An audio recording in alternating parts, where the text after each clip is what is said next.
یاد کوي دا خبره جادو کفر دی.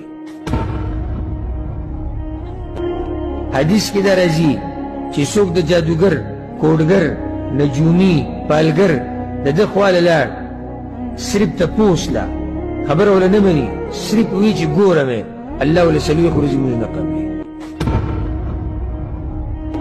او چې څوک ورغی فصدقه او دی رښتینی وګڼو فقد کفر بما انزل على محمد، نو دی منکر شو د قرآن نه، کافر شو.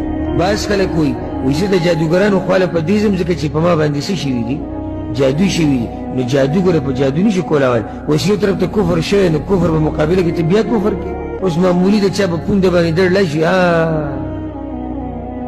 دا هغه پلانې نه دی، هغه زموږ خواله ډېر راځي.